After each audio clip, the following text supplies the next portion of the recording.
श्री वृंदावन बिहारी लाल की जय। जो श्रद्धालु साल के सभी 24 एकादशी का व्रत करने में सक्षम नहीं है, वो निर्जला एकादशी का व्रत करके सभी एकादशियों का पुण्य प्राप्त कर सकता है।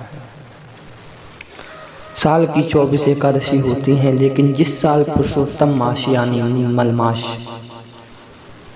का महीना पड़ता है, उस साल 26 एकादशी होती हैं। मानता है कि गर्मी के मौसम में काम आने वाली वस्तु जैसे वस्त्र, जूता, छाता, फल आदि दान करने के साथ ही पूरे दिन विष्णु सहस्त्रनाम का पाठ करना चाहिए। ज़्यादातर लोग इस दिन शरबत आदि बांटते हैं, क्योंकि इस दिन जल से भरे कलश का दान करने का महत्व बताया जाता है। निर्जला एकादशी व्रत पर दान, पुण्य और गंगा जल का स्नान विशेष महत्व बताया गया है। जो लोग शहर में हैं और गंगा स्नान करने में सक्षम नहीं हैं, वे स्नान के समय पानी में गंगा जल डालकर स्नान करें। निर्जला एकादशी के व्रत में जल तक ग्रहण नहीं किया जाता। मानता है जो भी भक्त सच्चे मन से इस एकादशी का व्रत करता है, उसे वैकुंठ धाम की प्राप्ति होती है और सभी मनोकामनाएं पूरी होती हैं। शास्त्रों के अनुसार इस एकादशी कथा को पढ़ने और सुनने के सहस्त्र गोदान जितना पुण्य फल प्राप्त होता है। नारद पुराण के अनुसार एकादशी का व्रत भगवान विष्णु को बेहद प्रिय है।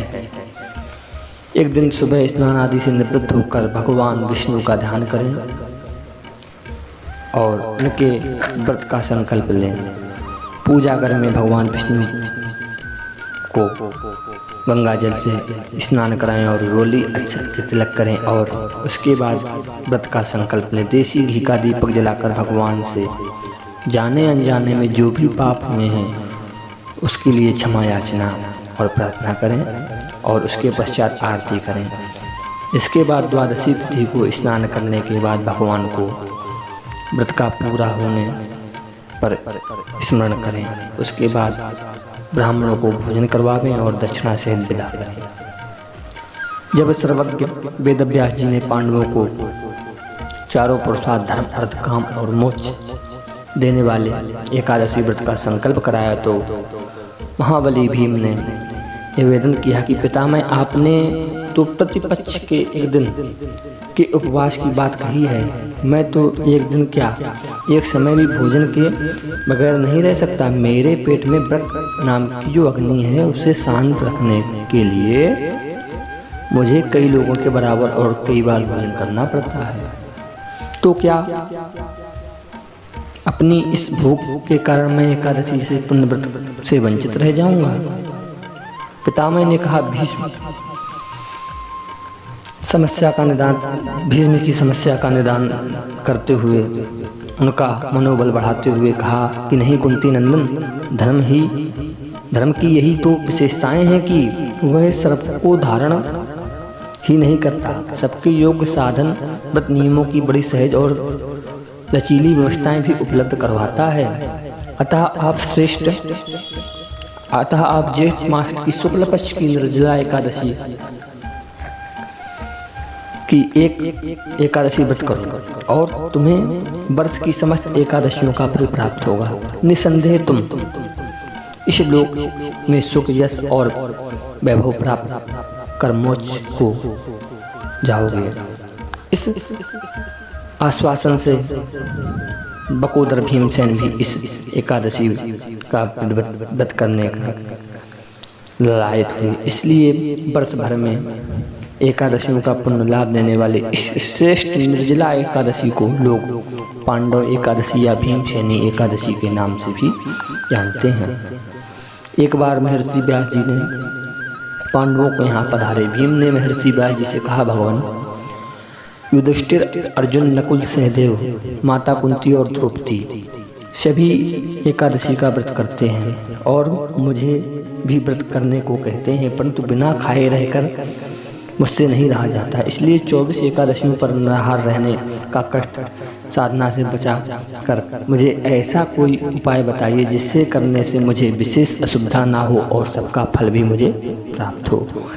महर्षि व्यास जी जानते थे कि भीम के उदर में व्रत नामक अग्नि है, इसलिए अधिक मात्रा में भोजन करने पर भी उसकी भूख शांत नहीं होती।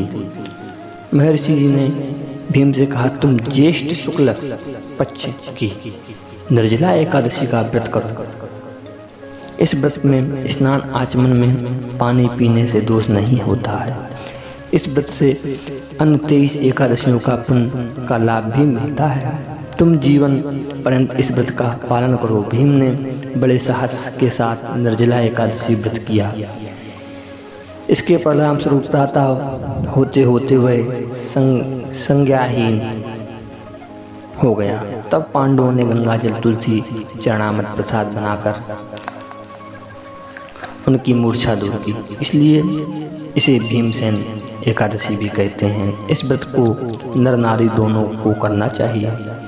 इस दिन निर्जल व्रत करते हुए शेषशय्या रूपी भगवान विष्णु की आराधना करनी चाहिए। इस दिन भगवान का ओम नमो भगवते वासुदेवाय का जप करते हुए गौदान, वस्त्रदान, जलदान आदि का दान करना चाहिए। राधे राधे। जय श्री कृष्ण।